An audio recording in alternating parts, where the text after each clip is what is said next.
नमस्कार, मैं आदेश रावल। आज बात करेंगे G23 की।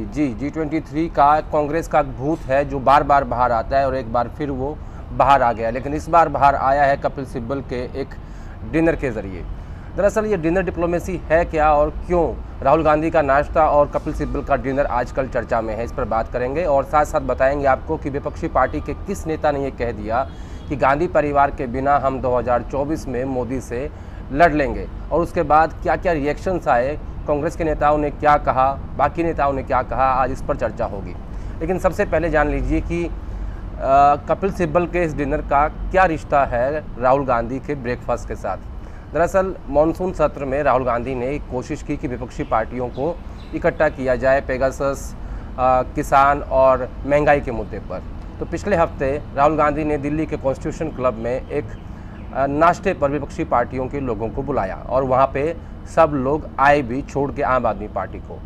लेकिन राहुल गांधी के उस नाश्ते पर इन रीजनल पार्टीज़ के हेड नहीं आए जो मुखिया थे, यानी जो सांसद हैं, जो रिप्रेजेंटेटिव्स हैं, वो लोग वहाँ पहुँचे। और उसके बाद कल रात को दिल्ली में कपिल सिब्बल का डिनर हुआ, जिसमें कौन कौन आए सबसे पहले ये जान लीजिए।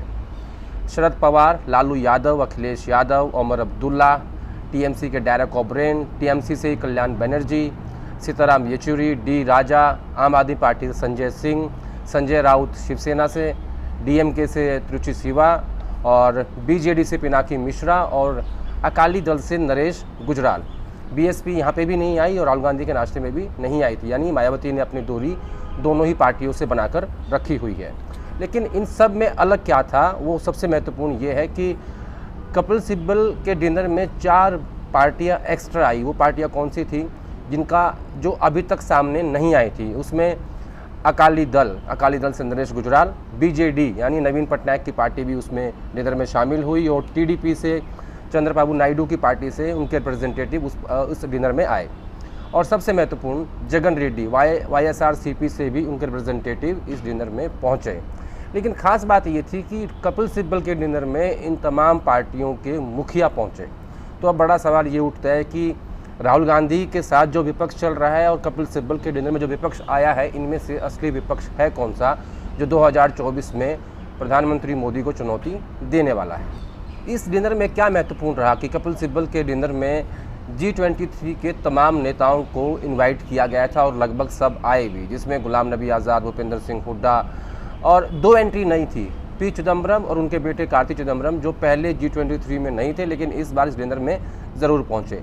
और मनीष तिवारी, कपिल सिब्बल के घर पे डिनर ही था, विवेक तनखा, पृथ्वीराज चौहान, ये सब लोग इस डिनर में शामिल हुए।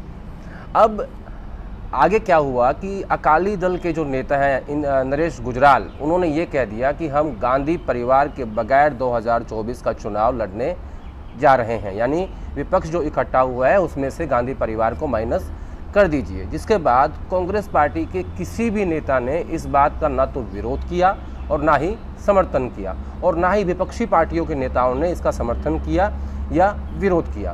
तो ये बात काफ़ी महत्वपूर्ण थी कि अकाली दल जो पंजाब में कांग्रेस के सामने लड़ रहा है किसानों के मुद्दे पर, और इनका झगड़ा पार्लियामेंट के अंदर भी रहता है क्योंकि अकाली और कांग्रेसी पंजाब में आमने सामने हैं, उनके नेता ने ये कह दिया कि गांधी परिवार के बगैर हम चुनाव लड़ने जा रहे हैं 2024 का और हम इन गांधी परिवार को हटाकर ही हम मोदी को हरा देंगे। लेकिन कांग्रेस पार्टी के किसी भी नेता ने इस बात का विरोध नहीं किया, ना समर्थन किया, ये मैं बार बार बोल रहा हूँ। तो अब सवाल ये कि क्या कांग्रेस पार्टी के भीतर सितंबर 2020 में जो G23 पैदा हुआ था, उसने एक चिट्ठी लिखी थी कांग्रेस अध्यक्ष सोनिया गांधी को और कहा था कि ब्लॉक अध्यक्ष से लेके और जिला अध्यक्ष और कांग्रेस प्रेसिडेंट तक चुनाव होना चाहिए और मांग की थी। क्या एक बार फिर G23 कांग्रेस पार्टी के अंदर जिंदा हो गया है? इसका एक उदाहरण देख लीजिए। राहुल गांधी कल जम्मू कश्मीर गए थे और वहाँ के जो पीसीसी प्रेसिडेंट हैं, कांग्रेस के अध्यक्ष हैं गुलाम अहमद मीर, उनके बेटे के रिसेप्शन था और इसके अलावा उनको कांग्रेस पार्टी के जम्मू कश्मीर के ऑफिस का उद्घाटन करना था और भी कुछ प्रोग्राम्स थे, कई सारे मंदिरों में विज़िट करनी थी। लेकिन गुलाम नबी आज़ाद दिल्ली में रहे, वो कश्मीर में राहुल गांधी के साथ नज़र नहीं आया। ये अपने आप में एक बड़ा संकेत है। पिछले साल ही 370 को लेकर, जब 370 को इम्प्लीमेंट किया गया था, विड्रॉ किया था, माफ़ कीजिएगा, मोदी सरकार ने। उसके बाद विपक्षी पार्टियों का एक डेलीगेशन राहुल गांधी के नेतृत्व में गया था श्रीनगर, और उस फ्लाइट में मैं भी साथ में था। तब गुलाम नबी आज़ाद बहुत ही महत्वपूर्ण रोल में थे।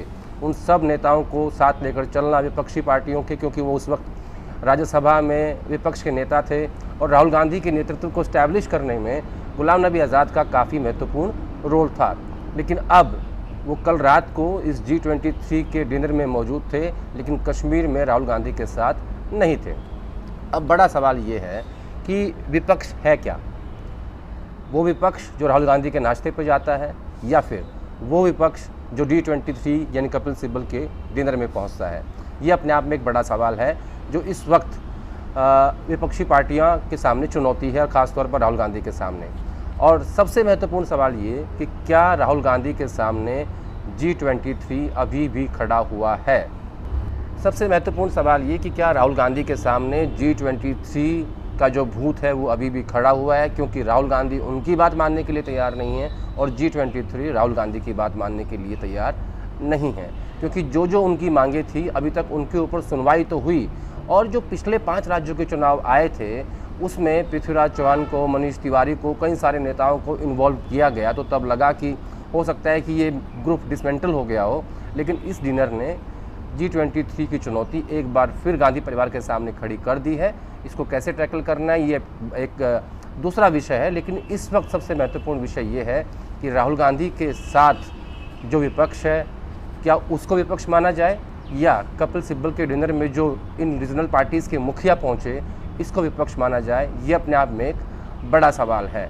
और क्या गांधी परिवार के बगैर 2024 का चुनाव लड़ा जा सकता है? क्योंकि 3 साल हैं, बहुत सारे समीकरण बनेंगे और बिगड़ेंगे, लेकिन क्या गांधी परिवार 2024 तक रेलिवेंट रह पाएगा? इस सवाल के साथ मैं आपको छोड़ जाता हूं। अगली रिपोर्ट में आपको बताएंगे कि क्या G23 अभी भी कांग्रेस पार्टी के अंदर जिंदा है या डिसमेंटल हो चुका है। इस डिनर के बाद नहीं लगता, लेकिन इसके व्यापक मायने क्या हैं वो हम आपको अगली रिपोर्ट में बताएंगे।